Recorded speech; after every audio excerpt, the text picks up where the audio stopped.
जी good evening class.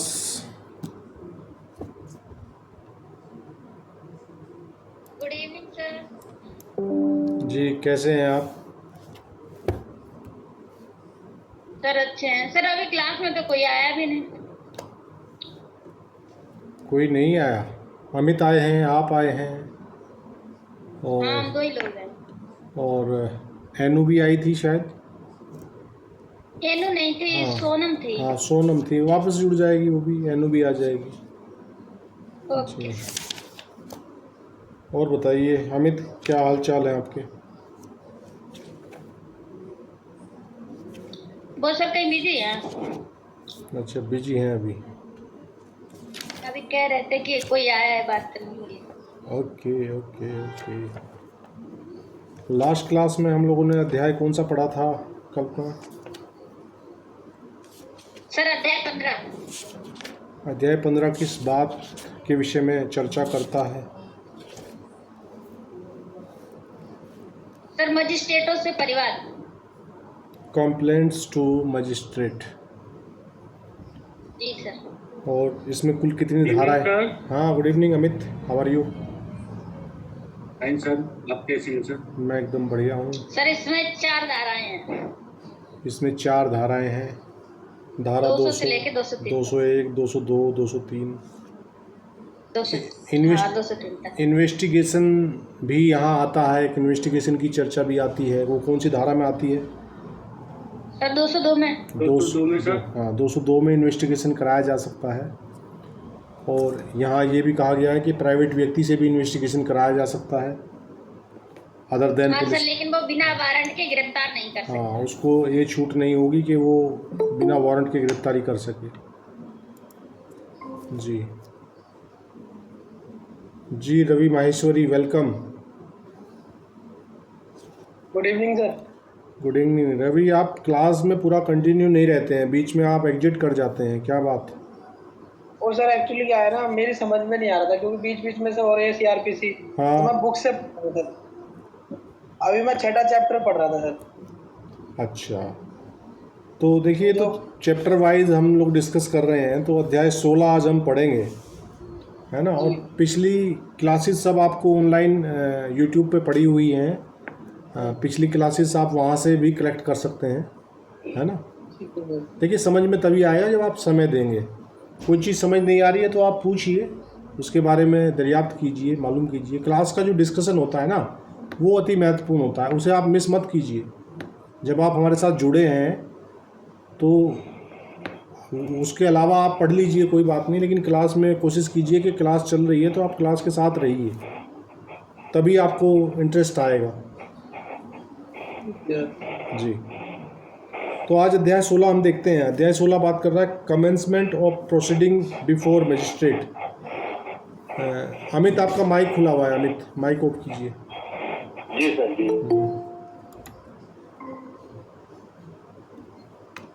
तो magistrate के समक्ष कार्रवाई का प्रारंभ किया जाना, ये अध्याय 16 की बात कर रहा है। जी, कार्तिक उपाध्याय जी जुड़े हैं हमारे साथ। कार्तिक जी, कार्तिक उपाध्याय,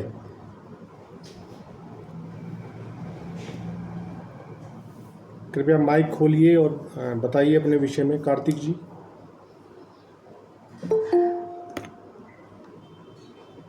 जी सर बोलिए। नहीं, बोलना तो आपको है, मैं तो सुनूंगा। जी, अपने बारे में बताएं कार्तिक जी, कहाँ से हैं? जी मैं सहारनपुर से हूँ सर। भानु हैं क्या आप? जी जी जी। हाँ, तो आईडी कार्तिक के नाम से आ रही है भानु। हाँ जी हाँ। हाँ, तो इसलिए कन्फ्यूजन हुआ ना, मैंने कहा कार्तिक नाम के तो किसी व्यक्ति को मैंने लिंक नहीं दिया। गुलशेर अली भी जुड़ गए हैं क्लास में। ये दोनों नए साथी आज क्लास। सर। हाँ गुड इवनिंग, गुड इवनिंग। ये दो नए साथी हमारे साथ आज क्लास में जुड़े हैं, अमित, कार्तिक। और कार्तिक नहीं है, ये भानु है एक्चुअली। आईडी कार्तिक की आ रही है इनकी, और गुलशेर अली है। जी, तो देखिए अध्याय 16 हम स्टार्ट कर रहे हैं, ध्यान से समझिएगा। ये कह रहा है commencement of proceedings before magistrate. अपना माइक ऑफ कर लीजिए भानु, माइक ऑफ कर लीजिए। जी सर।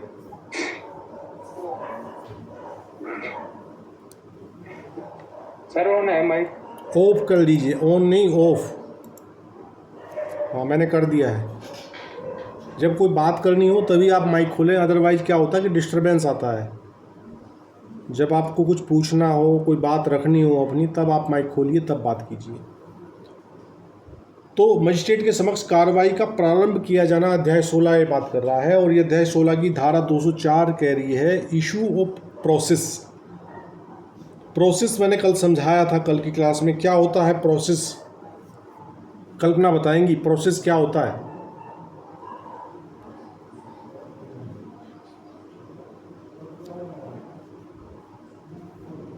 जी कल्पना, जी sir. What do you mean by process? कल मैंने प्रोसेस समझाया था, आपने जवाब दिया था, फिर मैंने आपको समझाया था कि प्रोसेस ये होता है। जी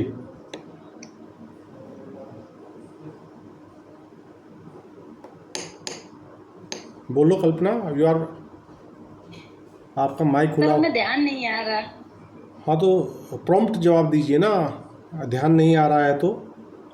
कल की क्लास में हमने जो धारा 202 पढ़ा था, उसमें आया था postponement of issue of process, वहाँ डिस्कस हुआ था। और यहाँ कह रहा है कि इशू ऑफ प्रोसेस, वहाँ पोस्टपोन किया था प्रोसेस को, और 204 में इशू किया जा रहा। प्रोसेस हमने बताया था कि किसी कार्रवाई में जब कोई कंप्लेंट आ गई मजिस्ट्रेट के सामने, तो मजिस्ट्रेट को ऐसा प्रतीत होता है कि हाँ मामले में दम है, तो मजिस्ट्रेट क्या करेगा? मजिस्ट्रेट जिसके खिलाफ कंप्लेंट है उसको बुलावा भेजेगा, नहीं भेजेगा? बिल्कुल इशू करेगा हाँ, सर। इशू ये है इशू ऑफ प्रोसेस, मतलब कि उसको बुलावा भेजने का प्रोसेस जो है वो है समन इशू करना। तो ये कह रहा है if in the opinion of a magistrate taking cognizance of an offence there is sufficient ground for proceeding and the case appears to be. ठीक है, क्या समझे?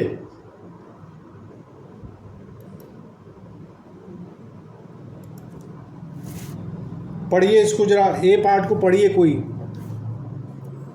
204 का जो। जी सर। हाँ ए पढ़िए। जी जी।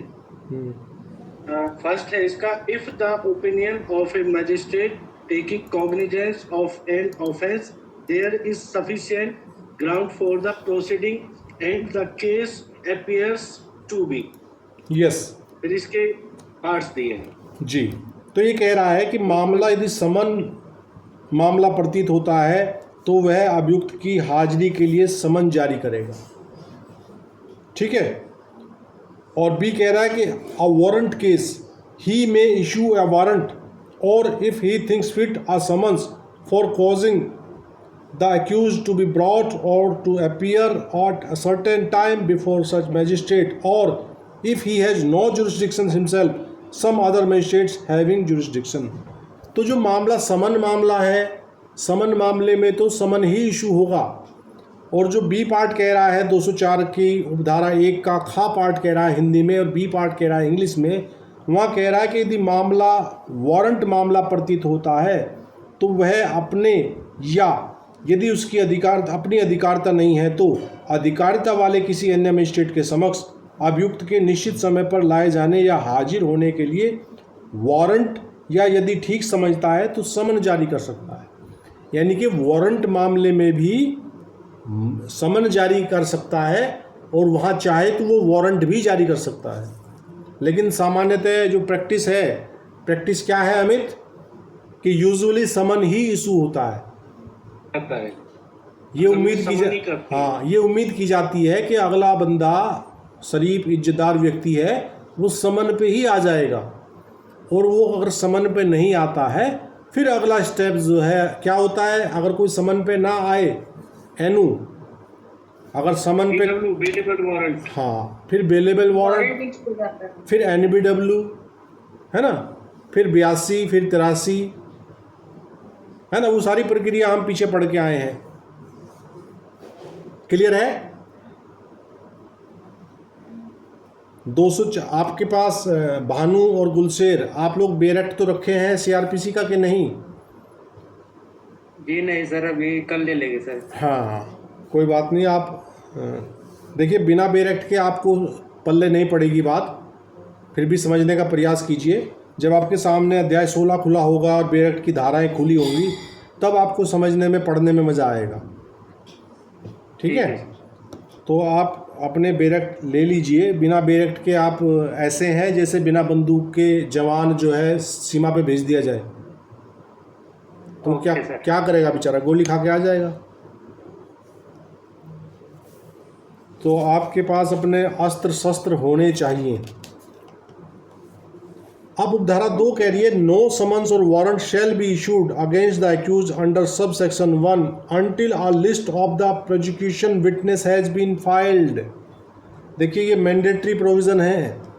ये कह रहा है कि अभियुक्त के विरुद्ध उपधारा 1 के अधीन तब तक कोई समन या वारंट जारी नहीं किया जाएगा जब तक कि अभियोजन के साक्ष्यों की सूची फाइल न कर दी जाती है। यानी कि अभियोजन को अपने जो उसके साक्षी हैं, उन साक्षियों की एक सूची बनाकर ऑनरेबल कोर्ट के समक्ष देनी पड़ेगी, तब ही उसको तलब किया जाएगा। किसको? एक्यूज को। हाँ, लिस्ट ऑफ विटनेस मैंडेटरी है उपधारा 2 में। 204 की जो उपधारा 2 है, उसमें साफ साफ लिखा हुआ है कि अभियुक्त के विरुद्ध उपधारा 1 के अधीन तब तक कोई समन या वारंट जारी नहीं किया जाएगा जब तक अभियोजन के साक्ष्यों की सूची फाइल न कर दी जाती है। और इसका जो इंग्लिश वर्जन हमने पढ़ा है, वहाँ सोनम आपके पास तो बेरेक्ट है कि नहीं है? नहीं सर, अभी नहीं है। अभी नहीं है, कोई बात नहीं। आप लोग जो नए स्टूडेंट क्लास में हैं, वो प्लीज़ अपने बेरेक्ट ज़रूर ले लें। उसके बिना आप लोग हाँ, उसके बिना आप लोग नहीं समझ पाएंगे। तो देखिए, मैं कल आपको एक बात बताई थी, वो बताइए मुझे, आपके याद होगी सोनम। मैंने शेल और मे का डिफरेंस बताया था। तो what is the difference of shall और मे? जहाँ शेल आएगा तो वहाँ क्या होगा, और जहाँ मे आएगा तो वहाँ क्या होगा? कल की क्लास में मैंने समझाया था आपको। कोशिश करो बताने की, गलत हो जाएगा तो कोई बात नहीं। अमित आप तो बता ही देंगे, अभी नए बच्चों से पूछने दीजिए पहले इन्हें अवसर दीजिए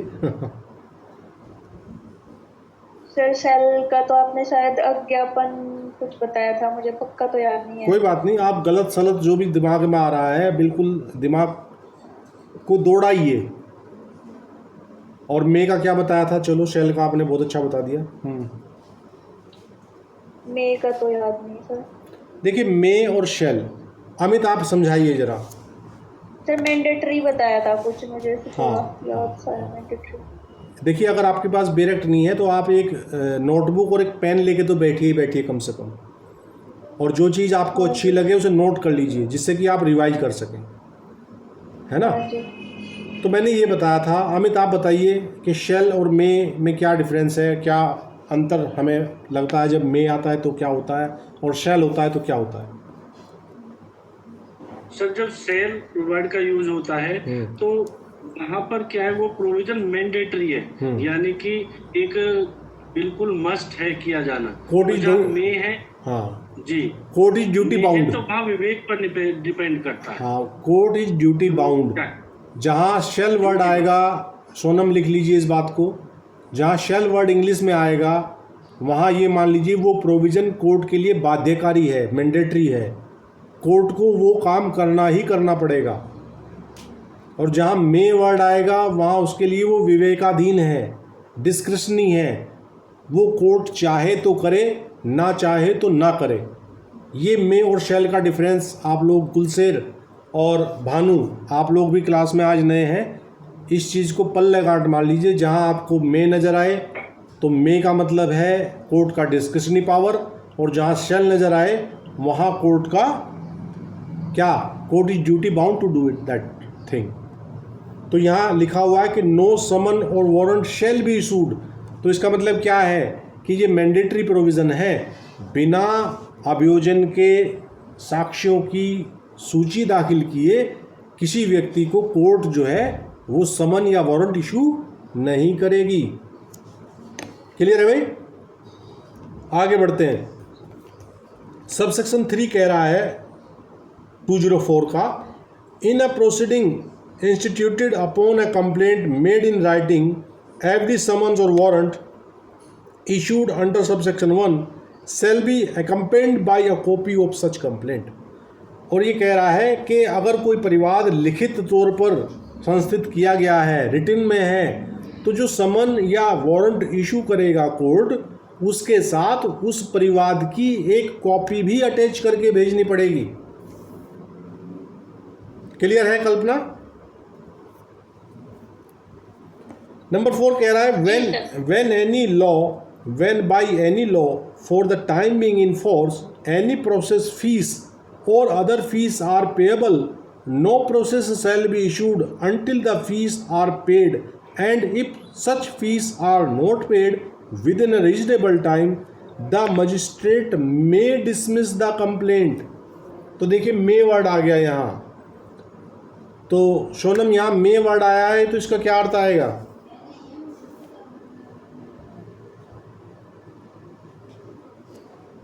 सर ये मैंडेटरी नहीं है। ये मैंडेटरी नहीं है। कोर्ट चाहे तो डिसमिस करे और कोर्ट चाहे तो वेट करे। हिंदी वर्जन कह रहा है कि देखिए, जब हम प्रोसेस कोई कोर्ट इशू करता है ना, कोई समन इशू करता है या कोई वारंट इशू करता है, तो उसे कोर्ट से इशू कराने की एक फ़ीस होती है। वो फीस आपको लगानी पड़ेगी, तभी आपका समन या वारंट जाएगा कोर्ट से। तो ये उपधारा 4 इसी बारे में बात कर रही है। ये कह रही है कि जब तत्समय प्रवृत्त किसी विधि के अधीन कोई आदेशिका फीस या अन्य फीस संदेह है, तब कोई आदेशिका तब तक जारी नहीं की जाएगी जब तक फीस नहीं दे दी जाती है, और यदि ऐसी फीस उचित समय के अंदर नहीं दी जाती है तो मजिस्ट्रेट परिवाद को खारिज कर सकता है। ठीक है? तो कर सकता है और करेगा में अंतर है। कर सकता है तो वो चाहे तो करे और ना चाहे तो ना करे। वेट भी कर सकता है कि चलो वेट कर लेते हैं भाई, फीस नहीं आई है तो वेट कर लेते हैं और थोड़ा टाइम दे देते हैं। Is that clear? यहाँ तक कोई समस्या? Okay sir. क्यों जी भानु, आपको समझ आ रहा है कुछ भाई? जी सर। थोड़ा थोड़ा? जी। कोई बात, शुरू में ऐसा ही होता है। नंबर 5 कह रहा है nothing in this section shall be deemed to affect the provisions of section 87। और ये कह रहा है कि इस धारा की कोई बात धारा 87 के उपबंधों पर प्रभाव डालने वाली नहीं समझी जाएगी। धारा 87 में क्या है एनु? धारा 87 सीआरपीसी में क्या है? समन इशू ना करने की वजह से अगर वारंट इशू किया जाए, हाँ, एडिशनल कंडीशन में, मतलब समन के साथ साथ वारंट भी इशू किया जाए, ऐसा कुछ है क्या अमित 87 में? या समन के स्थान पर वारंट जारी किया जाए? 87 कहता है कि जहां समन जारी किया जाना हो, समन की जगह हाँ, वारंट इशू किया in lieu of summon warrant issue किया जाएगा समन के स्थान पर। तो ये धारा जो है, ये धारा 87 के किसी उपबंध पर प्रभाव डालने वाली नहीं है।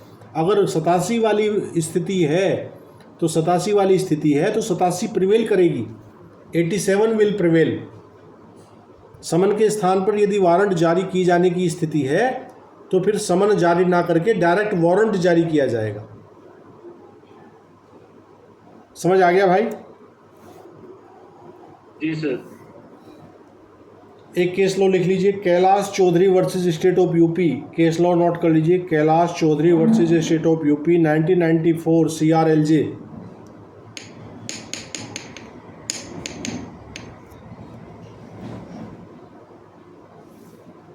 सर एक बार और रिपीट करते। Kailash Chaudhary versus state of UP 1994 CRLJ page 67 है। ये कह रहा है an order under section 204 is not a final order but still it's justiciable. Recording of reasons in brief is sine qua non for a valid order issuing process under section 204 because sufficiency of ground of proceedings is justiciable। ये कह रहा कि धारा 204 के अधीन जो आदेश है वो अंतिम आदेश नहीं है। भाई धारा 204 के तहत कौन सा आदेश है? इशू ऑफ प्रोसेस आदेशिका जारी करने वाला आदेश है, किंतु फिर भी न्याय योग्य है। ठीक है। और संक्षेप में कारणों को अभिलिखित करना 204 के अधीन आदेशिका जारी करने वाले वैध आदेश के लिए अनिवार्य है, क्योंकि कार्यवाही करने के आधार की पर्याप्तता जो है वो न्याय योग्य है। तो इसका मतलब क्या है? रिवीजन में भी रिवीजन डालते हैं ना हम। जी जी जी। हाँ, तो 204 में यही बताया गया कि हालांकि वो आदेश अंतिम नहीं है, लेकिन उस आदेश को जारी करने वाला जो है वो कैसा है? वो न्याय योग्य है, जस्टिसेबल है। तो उसकी जांच की जा सकती है कि वास्तव में समन जो इशू हुआ है वो जस्टिफाई है कि नहीं है। ठीक है सर, रिवीजन में जो जाएंगे हाँ। तो वो उसके लीगली एस्पेक्ट्स पे तो जाएंगे कि भाई ये जो ऑर्डर हमारे हाँ। खिलाफ हुआ है हाँ। ये लीगली वैलिड नहीं है। बिल्कुल बिल्कुल बिल्कुल। लेकिन रिवीजन की जो शर्त है कि वो ऑर्डर आपके खिलाफ कोई अंतिम होना चाहिए, वो उसकी शर्त यहाँ लागू नहीं हो रही। लेकिन फिर भी ये कैलाश चौधरी में कहा कि भाई नहीं, ऑर्डर तो अंतिम नहीं है ना, इंटरलोकेटरी ऑर्डर है, लेकिन फिर भी यहाँ इन्होंने अलाउ किया कि उसकी जांच की जा सकती है कि जो आपने रीजनिंग दी आपने आदेशिका जारी करने के लिए। ठीक है। और एक केस लो और लिख लीजिए, Shantilal versus state of Rajasthan है 1999 का।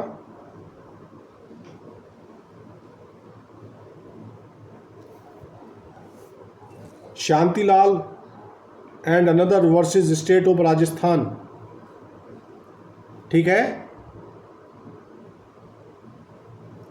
इसमें कहा गया है without sufficient ground to connect accused with offence issuance of process amounts to able of process of court, sorry amounts to abuse of process of court. ये कह रहा है अपराध से अभियुक्त को संलग्न करने के लिए पर्याप्त आधार के बिना आदेशिका का जारी किया जाना न्यायालय की आदेशिका के दुरुपयोग के समान है। क्या समझे? Shantilal versus state of Rajasthan 1999 CRLJ का केस है। और इस केस में क्या कहा गया है कि अपराध से अभियुक्त को संलग्न करने के लिए पर्याप्त आधार के बिना, यानी कि आपके पास पर्याप्त ग्राउंड नहीं था, उसके बावजूद आपने आदेशिका जारी कर दी, तो वैसे आदेशिका जारी करना न्यायालय की आदेशिका के दुरुपयोग के समान है, मिसयूज है, उसके अमाउंट टू मिसयूज है।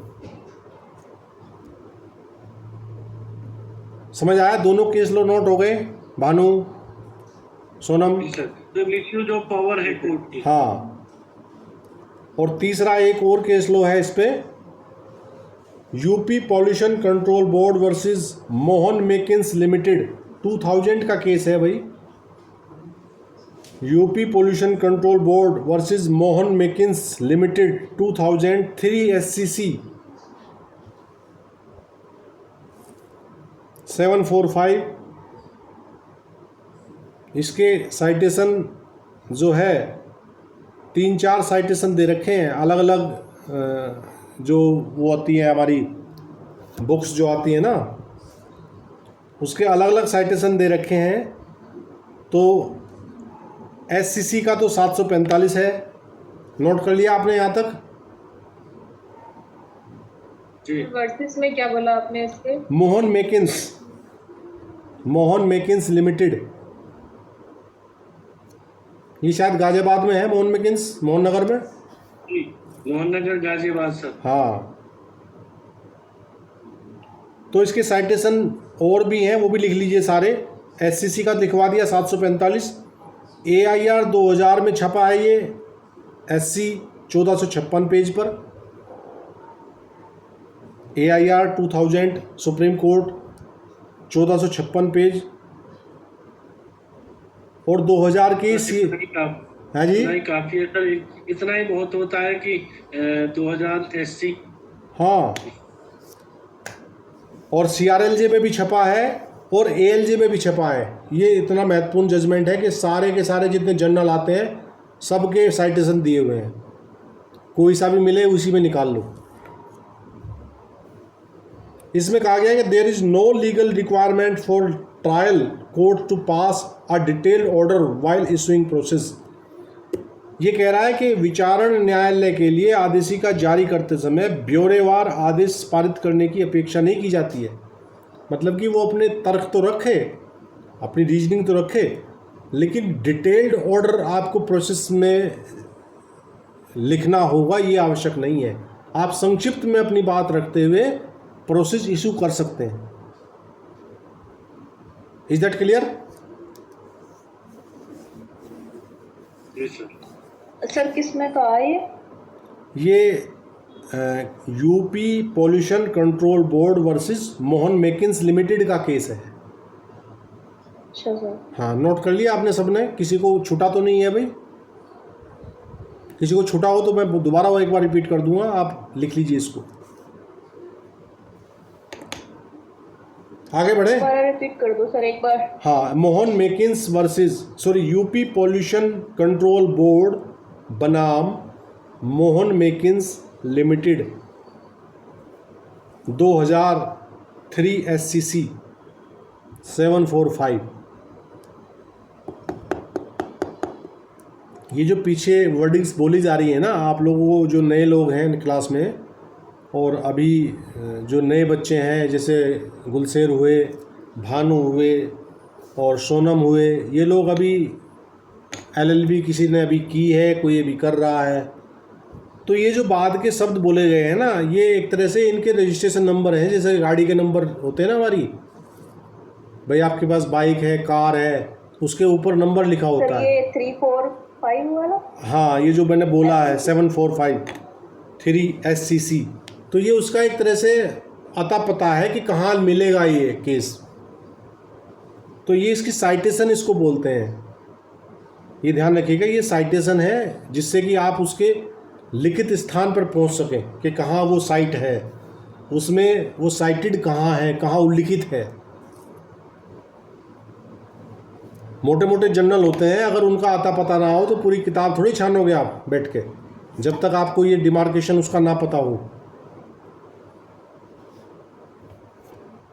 आप लोगों ने देखा होगा वकीलों के पास बड़ी बड़ी मोटी मोटी किताबें रखी होती हैं, तो कई नए लोग तो ये देख के डर जाते हैं कि वकील ने पढ़ते कैसे होंगे।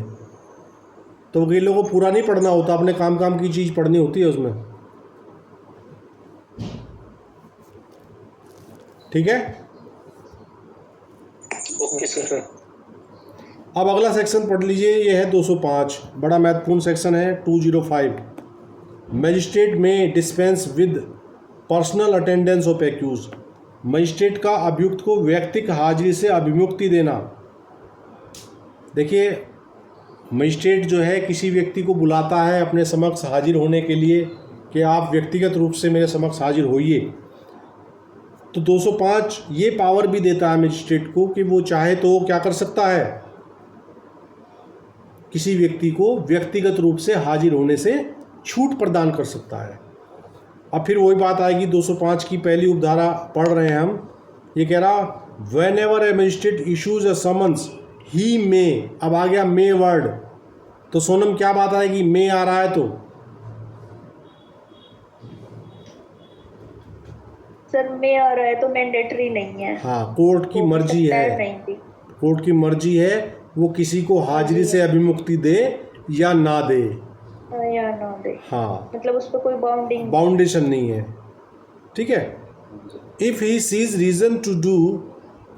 Reason so to do dispense with the personal attendance of the accused and permit him to appear by his pleader. उपधारा एक कह रही है 205 की कि जब कभी कोई मजिस्ट्रेट समन जारी करता है, तब यदि उसे ऐसा करने का कारण प्रतीत होता है तो वह अभियुक्त को व्यक्तिगत हाजिरी से अभिमुक्त कर सकता है और अपने प्लीडर द्वारा हाजिर होने की अनुज्ञा दे सकता है। प्लीडर बोले तो उसका जो एडवोकेट है उसकी मार्फत, उसके माध्यम से हाजिर होने की अनुज्ञा दे सकता है। सेकंड उपधारा 2 कह रही है, but the magistrate inquiring into or trying the case may in his discretion at any stage of the proceedings direct the personal attendance of the accused and if necessary enforce such attendance in the manner hereinbefore provided. और कह रहा, किंतु मामले की जांच या विचारण करने वाला मजिस्ट्रेट स्वविवेकानुसार कार्रवाई के किसी प्रक्रम में अभियुक्त की व्यक्तिगत हाजिरी का निर्देश दे सकता है और यदि आवश्यक हो तो उसे इस प्रकार हाजिर होने के लिए इसमें इसके पूर्व उपबंधित रीति से विवश कर सकता है। तो देखिए, उपधारा 1 में यदि मजिस्ट्रेट ने किसी को व्यक्तिगत रूप से हाजिर होने से छूट दे दी तो ये नहीं है कि वो उसके लिए बिल्कुल एक आदेश हो गया, परमानेंट आदेश हो गया। नहीं, उपधारा 2 कह रहा है कि जब चाहे मजिस्ट्रेट उस अपने उपधारा 1 में दिए हुए आदेश को रिकॉल कर सकता है और उसे व्यक्तिगत हाजिर होने के लिए कह सकता है, और यदि वो ऐसी बात प्राइमा फेसाई नहीं मान रहा है तो उसको वो विवश कर सकता है। किन प्रकारों से? जो प्रकार पूर्व उपबंधित रीति में हमने पढ़े हैं। तो पूर्व उपबंधित रीति में हमने कहाँ पढ़े हैं वो प्रकार? हाजिर होने के लिए जो आदेशिकाएं हैं विभिन्न कौन कौन सी आदेशिकाएं होती हैं? एनु, हाजिर होने के लिए कौन कौन सी आदेशिकाएं जारी कर सकता है न्यायालय? सर, सम्मन कर सकता है, वारंट कर सकता है, बयास तलाशी कर सकता है। चलिए, वारंट में VW NVW। तो ये उपधारा 2 यही कह रहा है कि भले ही हमने उपधारा 1 में किसी को छूट दे दी हो, लेकिन जब कभी उसकी आवश्यकता पड़ेगी तो उसको कोर्ट फिर बुला लेगा कि आ जा बेटा, तेरी ज़रूरत पड़ रही है यहाँ। क्लियर है भाई? 205 में कोई दिक्कत परेशानी किसी को? इसी को तो कहते हैं सर हाजिरी माफी। बिल्कुल। बहुत सारी फाइलों में लगती है लेकिन पता किसी को नहीं होता है कि हाजिरी माफी है कहाँ। एक्चुअली हाजिरी माफी हाँ दी जाती है यूपी में। हाँ, वो बहुत से लोगों को नहीं पता। कोर्ट के अंदर आप पूछ लीजिए उनसे कि भाई हाजिरी माफी आप किस प्रोविजन में दे रहे हैं, तो बोले जी ऐसे ही जाती है, बस परंपरा है, तो है ना। तो गुलशेर और भानु ये नए साथी हैं और ये प्रैक्टिस करने के लिए भी कोर्ट में आना चाह रहे हैं, तो आप लोगों को ये एक एक्स्ट्रा नॉलेज लेके आप जाइए कि 205 में हाजिरी माफ़ी जाती है। जी सर। क्योंकि शुरू में जब ये जो आपने क्या, हाँ क्या कह रहे हैं? सर ये जो आपने, हाँ एनू बोलिए, दोबारा क्या कह रहे हो आप? सर, ये समन और वारंट जो इशू किया जाता है, हाँ, सपोज एक्यूज को एक बार किया गया और वो नहीं आया, हाँ, और दोबारा बुलाने के लिए भी क्या मतलब दोबारा इशू किया जाएगा? हाँ बिल्कुल भाई। एक बार आप बता रहे थे कि वो क्या वो हाजिरी माफी लगाते हैं, तो सपोज किसी कंडीशन में कोई बीमार है या किसी वजह से नहीं आया, वो एक्चुअली जब कोई नेक्स्ट हियरिंग पड़ता है तो उस हियरिंग के लिए वो स्थिति तब की है जब आप कोर्ट के समक्ष हाजिर आके आपने अपनी जमानत करा ली। उसके बाद फिर आपके वकील 205 के माध्यम से आपकी हाजिरी माफ़ करा सकते हैं। क्या समझे? और अगर सम्मन के बाद भी कोई ना आए सर? उसका फिर बेलेबल वारंट होगा, फिर नॉन बेलेबल वारंट होगा, फिर नॉन बेलेबल वारंट पे भी अगर पकड़ में नहीं आ रहा है तो फिर उसकी कुर्की हो जाएगी, उसके घर के सामान की संपत्ति की कुर्की हो जाएगी। तो ये सारे स्टेप बाय स्टेप काम चलते हैं। समन पे ना आए तो बेलेबल वारंट होगा। बेलेबल वारंट एक बार सम्मन भेजा जाएगा या बस, या 2 बार, 3 बार? सामान्यतः 2 बार समन भेजते हैं। सामान्यतः एक मतलब रूटीन प्रक्रिया है कि आपने 2 बार समन भेजा, 2 बार समन पे मान लीजिए तामील होके आ गई उसको तामील पर्याप्त भी है, उसके बाद नहीं आ रहा तो फिर उसके वारंट हो जाएंगे, है ना। स्टेप बाय स्टेप गाड़ी आगे बढ़ेगी। 205 में कोई दिक्कत तो नहीं है भाई किसी को? 205 सबको क्लियर हो गया? हाँ जी। नो सर, क्लियर है सर। 206 बात करता है special summons in cases of पेटी ऑफेंसेस। पेटी ऑफेंसेस का मतलब क्या है? छोटे अपराध। ठीक, ये कह रहा है if in the opinion of a magistrate taking cognizance of petty offence the case may be summarily dispose of under section 260। 260 हम आगे पढ़ेंगे जहाँ संक्षिप्त विचारण होगा, 260 में हम पढ़ेंगे आगे। और सेक्शन 261 द मजिस्ट्रेट शैल, अब यहाँ शैल वर्ड आ रहा है, देखिए ये कह रहा है except where he is for the reasons to be recorded in writing of a contrary opinion issue summons to the accused requiring him either to appear in person or by pleader before the magistrate on a specified date, or if he desires to plead guilty to the charge without appearing before the magistrate, to transmit before the specified date by post or by messenger to the magistrate, to transmit before the specified date by post or by messenger to the magistrate the said plea in writing and the amount of fine specified in the summons, or if he desires to appear by pleader and to plead guilty to the charge through such pleader, to authorize in writing the pleader to plead guilty to the charge on his behalf and to pay the fine through such pleader, provided that the amount of the fine specified in such summons shall not exceed 1000 rupees। तो 206 कह रहा है कि जो छोटे मामले हैं, पेटी ऑफेंसेस हैं, उनके विषय में क्या हो सकता है। ठीक है, और नीचे पहले समझ लीजिए कि किस प्रकार के पेटी ऑफेंसेस। पेटी ऑफेंसेस वो जिनमें जुर्माने की रकम 1000 रुपये से अधिक ना हो। ठीक है, उसके बारे में ये बात करिए धारा 206।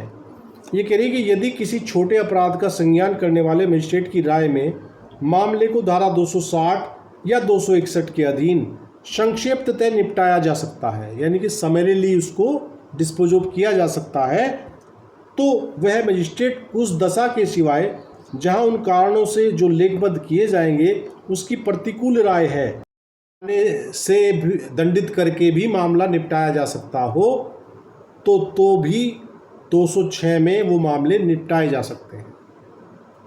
उपधारा 3 क्या समझ में आई? रवि माहेश्वरी आप बताइए जरा। तो उपधारा 3 कहती है जो सम्य मामले हैं, जो कंपाउंडेबल केसेस हैं, उनको हम सुलह से सुलझा सकते हैं। लेकिन इसके लिए राज्य सरकार के द्वारा मजिस्ट्रेट को स्पेसिफिकली एम्पावर्ड किया जाएगा, अधिसूचना द्वारा ऐसा किया जाएगा, तभी वो कर सकता है, अदरवाइज नहीं कर सकता। तो उसमें दोनों पार्टी पहले मिलेंगी ना, उसके बाद ही तो होगा। हाँ, वो कह रहा है कि दोनों पार्टी मिलने की आवश्यकता नहीं है। वो कह रहा है 320 के अधीन समनीय है, बस इतना पर्याप्त है यहाँ के लिए।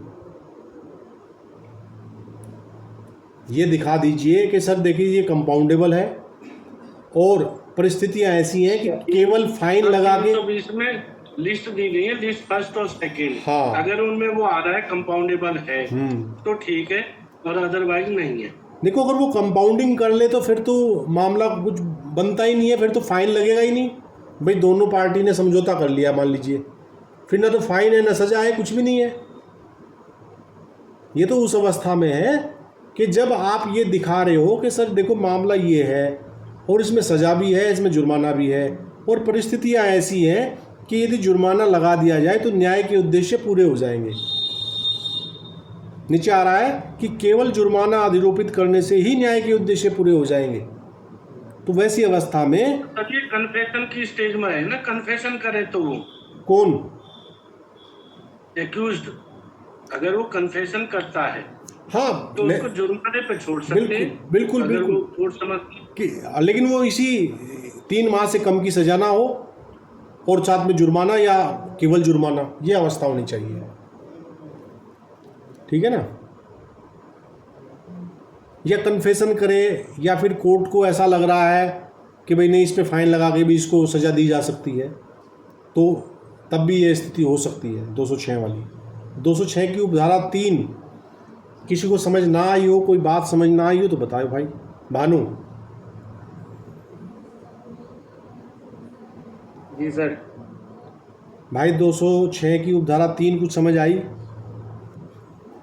जी सर आई कुछ आई, कोई बात नहीं, पहला दिन है आप लोगों का क्लास में, और अगर कुछ समझ आ रहा है तो कुछ बहुत है आपके लिए, कुछ बहुत कुछ है। जी सर। सेक्शन 207 भी देख लेते हैं। 207 कहता है supply to the accused of copy of police report and other documents. अभियुक्त को पुलिस रिपोर्ट या अन्य दस्तावेजों की प्रतिलिपि देना। ठीक है, तो ये कह रहा है 207, in any case where the proceeding has been instituted on a police report the magistrate shall without delay furnish to the accused free of cost a copy of each of the following. तो क्या क्या दिया जाएगा यदि police report पर मामला संस्थित है? तो पुलिस रिपोर्ट पर संस्थित होने की कौन सी धारा बताई थी हमने, कहाँ संज्ञान लेता है मजिस्ट्रेट?